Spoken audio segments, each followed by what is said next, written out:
Paul Heyman is here. How are you, sir? How are you, sir? I am good, actually. This is my first WrestleMania, so I am extremely excited.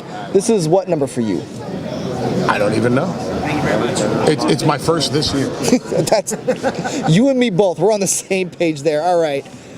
Main events. Brock, Roman. Let's talk about this. Okay. How? You seem troubled. I am troubled by this match. I'm very troubled by this match. Tell your rabbi your problems, I'll solve them for you. Because I'm just torn because I want Brock to win. Let me start there. Well, then let me just assure you, Brock Lesnar will win. Brock Lesnar will win, but I want to see Brock on TV. I want to see more Brock. And that is my first thing. So let's start with... So how does that affect why you're troubled by this Sunday? Because I want to see Brock on TV with the belt. And that's the thing. But are we going to see... Do you think we'll see more Brock come the next year? He's obviously re-signed with WWE. You mean more frequently? More frequently, yes. No. No. That's not happening? Nor should it happen. Why is that? Because he's special. He's extraordinary. He's unique. He's must-see. He's can't miss. He's not commonplace. He's not one of the many. He's the one. That's it. The end-all, be-all. It's almost pulling from like the old school territorial days of the traveling champion that you didn't see on TV much in the local territories. And then when you got that champion on TV, is it kind of falling in the same thing of that Christmas. special thing? It's Christmas. Yeah, and this is the Jew boy talking to you. Okay. It's Christmas. All right. What's the most special night of the year? Christmas. Everybody gets around the tree, whole family comes in, grandma and grandpa give the little kids their presents, and oh, we love you, grandma and grandpa, we love you too, little bastards, and and then everybody's so happy and joyful and blissful. It's so good. Why not do it 365 nights a year? Right. Because it'll become commonplace. Because you'll miss a night. Can't miss a Brock Lesnar match. When was the last time Brock Lesnar had a match and it was missable? Can't recall. Right. Because he's special. He's unique. He's not commonplace. What is it about Brock that makes him so special and unique? He is a once-in-a-lifetime athlete, first of all. He's a once-in-a-lifetime performer, secondly. He's a once-in-a-lifetime sports entertainer, third. It's a once-in-a-lifetime attraction. He really is the only person in history to hold the NCAA Division I Heavyweight Championship, the UFC Heavyweight Championship, the WWE Heavyweight Championship. It's no small task. If it was a small task, a lot of other people could lay claim. If it was just a big task, a few people would lay claim. One. Not a lot, not a few, not a select few. One. This is a truly gifted, extraordinary, once-in-a-lifetime attraction. You can't make him commonplace. You can't make him one of the many. You can't make it to where, I missed Brock on Raw last night. Oh, I'll just catch up with it next week. No, you won't. No, you won't. You missed something. It's not happening next week. No way.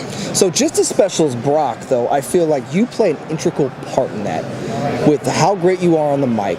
The greatest, the term manager I think is old school. I agree. We're going with advocate now. I'm not a manager. You're an advocate. Yeah, because I'm legitimately, I'm legit. I don't just... Wait, since when?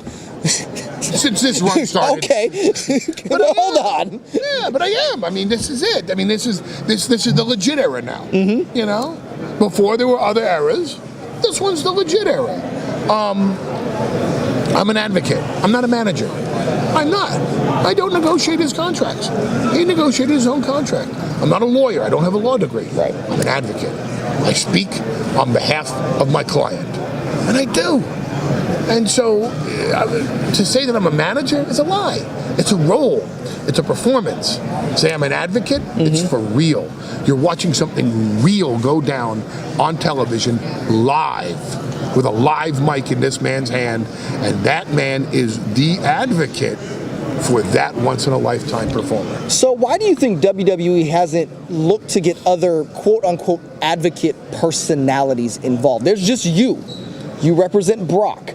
There are other guys in WWE that could probably use someone of your talents to help further their career. Why do we only see you? Why is there not developing anyone else? Because it took me this long. I've been in this industry since I was 14, but I promoted my first event when I was 19, which was 30 years ago. I became a performer 28 years ago, and it took me this long to have this much credibility to where when I speak, people are willing to listen, understand the message I'm trying to convey, and judge for themselves whether what I'm selling you on is worthy of their dollar. It took me this long to get this gig.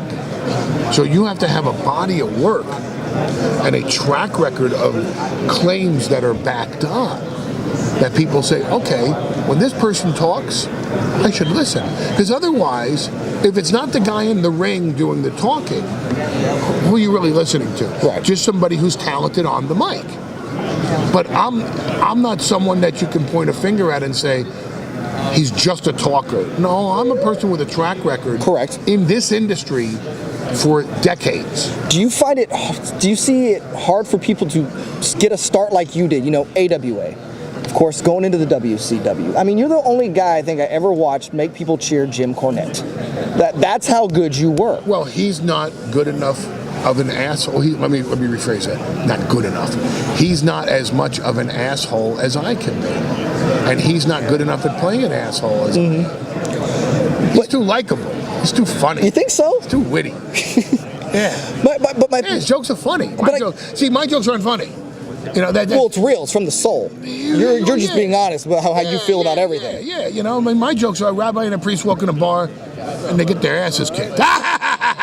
People go, shit. That's not funny. Right. I'm not here to make you laugh. You're not a comedian. Okay, screw you. That's my joke. That's it. Okay, but I guess where I was alluding to, do you not see WWE being able to develop people like you the way you started in like a managerial type role? Just strictly a microphone guy that is out there with his wrestlers. Lana, okay. And she's awesome. She is great. Oh, I love her. She's awesome. And she's great with Rusev. And I was just going to say that because I don't think Rusev will be where he's at without her right now. And I don't think Lana would be the same if she was put with somebody else. I don't think Lana with Mr. X equals Lana with Rusev. Correct. I don't think Rusev with generic manager equals Rusev with Lana. They have a unique affiliation. They have a unique chemistry. It works. And I think that's what you need to find. Partnerships that work. Roles and routines that mesh well together. It's chemistry. You've had some hit and misses before. Absolutely. Who would you say, other than Brock, was probably your biggest hit, though? CM Punk. CM Punk? Okay. Absolutely. I can do that. Absolutely. I mean, we do it. Boom. There. But you guys developed that chemistry, though, off air. Is that what led to what was great on air? Of course. If you don't have that chemistry off air, it's very hard to have it on air. To play off each other. Right, of course. To know what the other one's going to say way before they even say it. Okay. There's a bond. When you watch me and Brock together, you know there's a bond. You know it. You can tell. When you watch me and Punk together, you can tell. Hey, these guys are tight. They're friends. There's something special going on. And those are the partnerships that you see on television. That it's not just two people playing like they're tight. It's two people who are tight. Got it. So these day and age, you're strictly the advocate for Brock Lesnar. Do you enjoy doing what you're doing a lot more than having, where you had such a hands-on role with creative and all that? Are you happy just kind of sitting back and just doing the Paul Heyman advocate role, or do you still desire to get in there creatively on a lot of the stuff you see in the product? I'm kind of creatively fulfilled because I can offer advice to so many people in the back. Because a lot of the guys will come up to me because I'm the old guy now. Say, hey, what do you think about this? Approach it from this direction. Oh, thanks a lot. I see how it develops for them. So I am creatively fulfilled that way. And of course, I get to play with Brock on television. Right. And you're pretty much, you're running the show a lot on that, which I respect that, because you have a huge role when we're talking about a guy, like you said, as special as Brock Lesnar, to go out there and be the advocate, to get on a microphone. That is special. Do you ever get nervous going out there, or do you just know you're going to go out there, you're going to kill it every time? No. I don't. It's funny, Ric Flair, of all people, said, the day you're not nervous walking through the curtain is the day you should stop walking through the curtain. Wow. And I've never been nervous. I've never, ever approached picking up a microphone as something I had to be nervous about. Do you think that's because the same Paul Heyman on TV is the same Paul Heyman you are out in the world? and you're you, Oh, I no think matter the guy what. on TV is kind of toned down from him. Really? I really am. Oh, sure. Okay, they're giving me the rap side. Who's giving you the rap? Which guy? My good buddy Joe. It's all right, That guy? Joe. That guy. He has no pull. He has no pull. He has no stroke. Nobody listens to him. Hold on. We're going the next couple minutes here. Oh, I'm trying to get invited back next year. Paul, I appreciate it, We're sir. wrapping it up now? We have to You're wrap it up. listening to him? I want to come back next year Nobody so we cares can do about this him. next year. I get memos all the time saying even if he books me on radio stations, don't go. He's a schmuck. He's a schmuck.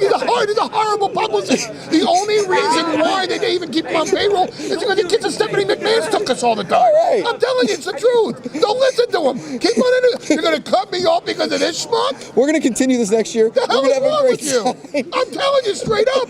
We just had a whole thing how legit I am. Nobody cares about him. He's being fired after WrestleMania anyway. They couldn't get the guy out of Rubenstein Public Relations in New York until the guy's deal was over April 15th, and that's why he's on payroll, because the day that other guy gets free from Rubenstein, this guy is her. I'm not allowed to pick on women. It's not There, see? That's fine. No, you got to talk very respectful. Oh, you! Hold on a minute. Oh, we love you. I know. How are you? Good, how are you? Oh, we love her. Hi, I'm Jay. Nice to meet you.